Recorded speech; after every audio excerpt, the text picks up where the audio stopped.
hoy vamos a hablar del tema de las precampañas, que se han vuelto muy polémicos, ¿no? De las cifras que sacaron en los últimos días.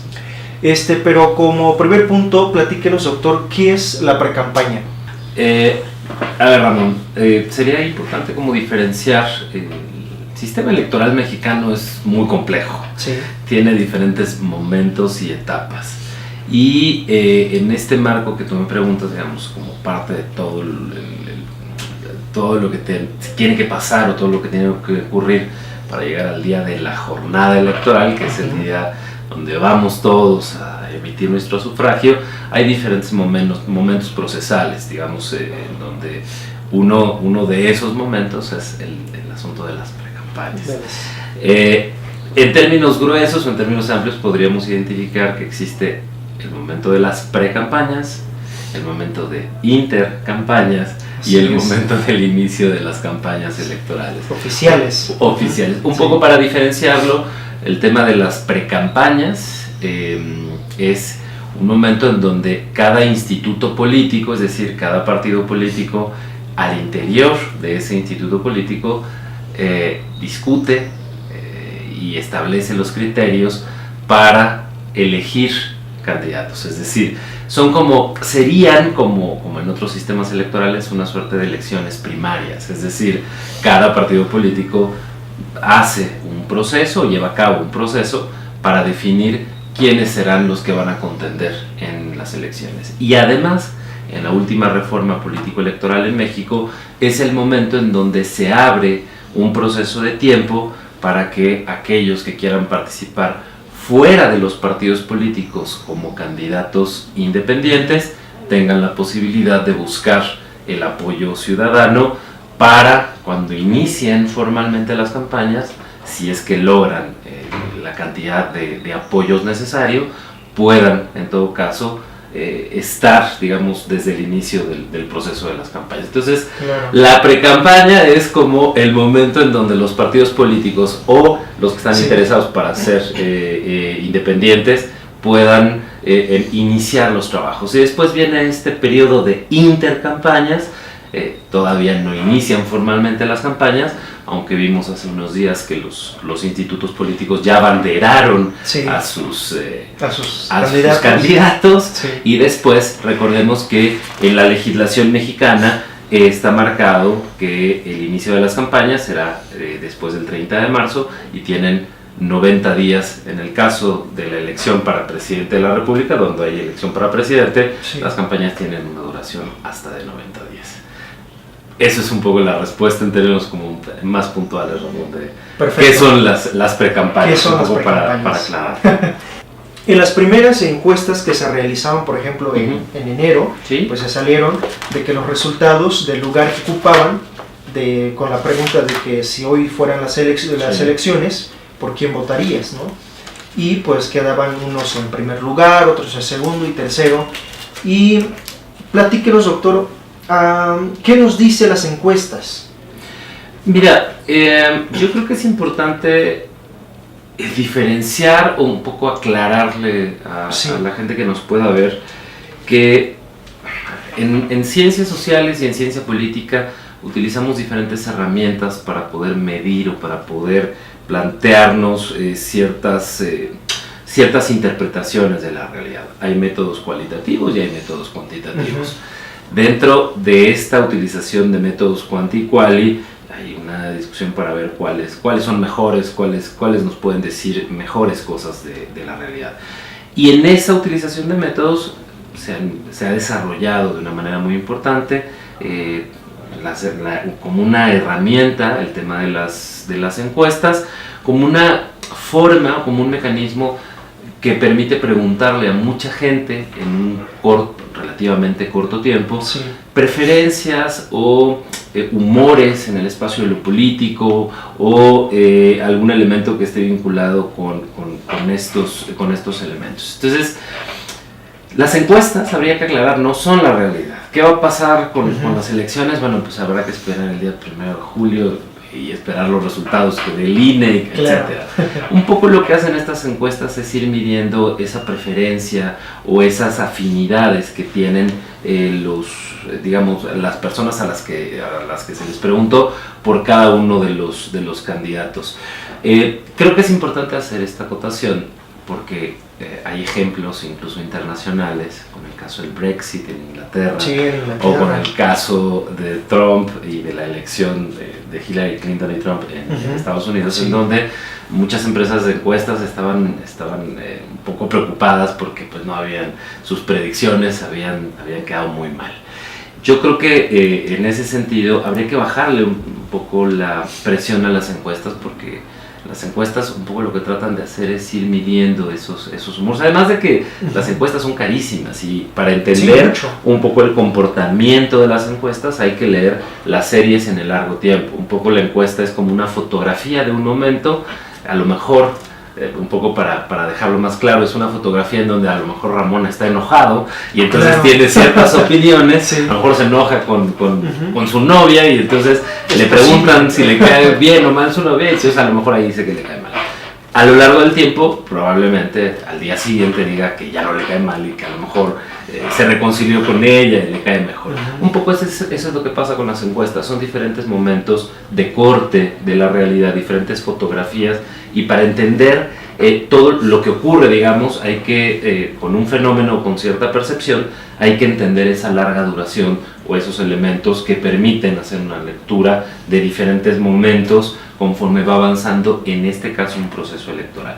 Lo que sí es cierto, y además estando en el periodo de intercampañas, es importante aclarar, lo que sí es cierto es que las cifras, por lo menos en los cortes, me puse a hacer mi tarea, Ramón, por lo menos en los cortes de diciembre, noviembre, diciembre, enero y un poco los de febrero, incluso terminando precisamente el periodo de precampañas, plantean una constante en donde uno de los candidatos va aparentemente al frente en términos de estas percepciones que se han planteado y de las preguntas que se han hecho y que tú referías. Si en este momento fueran las elecciones, ¿usted por quién votaría? Que es un poco la pregunta como más concreta. Hay una constante, varían evidentemente las cifras dependiendo del instrumento y dependiendo también de la casa encuestadora, pero más o menos si sacáramos por ahí un promedio, Andrés Manuel López Obrador tendría alrededor del 32% de las preferencias. Esto, digamos, son aproximaciones, no quiere decir que sea así. Anaya tendría el 26% de las preferencias, Mitt el 16% y Margarita Zavala estaría en un cuarto lugar como candidata independiente con 4%. Y Jaime Rodríguez estaría, el Bronco. Alrededor del 2%. Curiosamente, el otro candidato independiente de pronto no aparece mucho en estas mediciones, es un dato interesante. Mucho. Ríos Peters no aparece en las mediciones, pero sí logra el registro con las 866,000 firmas de apoyo. Llama la atención un poco eso, ¿no? Pero habrá que ver. Ese es un poco, Ramón, el comportamiento que hemos observado hasta ahora. Si quisiéramos analizar además un poco el balance al cierre de esa precampaña, yo diría que sin duda, podrán estar o no de acuerdo algunos conmigo, pero me parece que sin duda el ganador en términos de ese proceso de precampañas es Andrés Manuel López Obrador, precisamente porque se ha podido consolidar y mantener, por lo menos con estas encuestas y con estas preguntas, como puntero. Es decir, me parece que ha habido un proceso de fortalecimiento de esa candidatura y que ha impactado, en el caso por ejemplo de la ciudad, al fortalecimiento también de la candidatura de Claudia Sheinbaum. Es decir, creo que al cierre, no estoy pronosticando quién va a ganar, ni mucho menos. Un poco lo que quiero decir es que al cierre de estas precampañas y ahora en el proceso de las intercampañas, la figura que pareciera salir mucho más fortalecida de esas precampañas es Andrés Manuel, y en el caso de la ciudad, Claudia Sheinbaum. En el caso, por ejemplo, de Anaya, si bien no tiene un proceso de despunte muy amplio, no hay tampoco una pérdida tan grande. Es decir, me parece que un poco Anaya si me lo permites frasear así, ni gana ni pierde, es decir, se mantiene en un espacio con sus electores, se mantiene además con una presencia muy importante digamos, en el espacio electoral. Y recordemos que en este caso, por ejemplo, el referente que tendría este frente con Anaya, en el caso de la Ciudad de México, que es Alejandra Barrales, pues creo que tampoco le suma mucho a la candidatura de Anaya, a diferencia de lo que puede ocurrir en el caso de Andrés Manuel y Claudia Sheinbaum, digamos a nivel federal y a nivel de, por lo menos en la ciudad, hay un vínculo. En el caso de esta definición que tomaron estos partidos políticos, un poco para que el PAN definiera la candidatura federal y el PRD definiera la candidatura en la ciudad, me parece que Barrales no le suma a la candidatura de Anaya a lo mejor lo que ellos esperaban. En el caso del PRI, por ejemplo, me parece que ahí sí podemos pensar que es uno de los grandes perdedores en este momento de corte de las precampañas, porque si recordamos justo un poco lo que ocurrió al cierre del año, cuando se anuncia la candidatura de Meade, sube en términos de la presencia de las propias encuestas o del reconocimiento que tenía de la sociedad o de la población, y después de ese pico, de ese repunte, hay una baja como muy sensible hasta llegar a niveles, me parece preocupante. ¿Dónde está ahora? ¿No? ¿Dónde está ahora? Sí. Es correcto, algunos dicen que ha bajado hasta el 13%, eso sí no lo sé.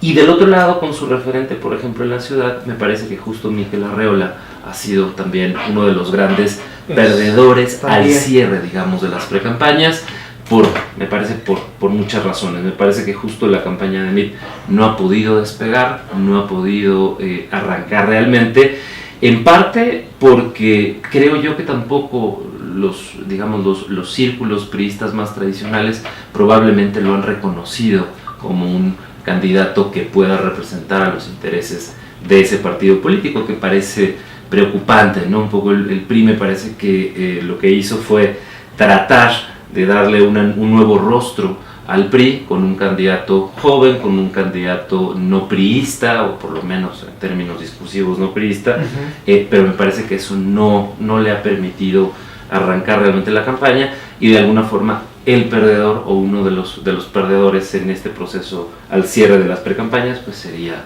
Meade, y en este caso también con su referente Miquel Arreola.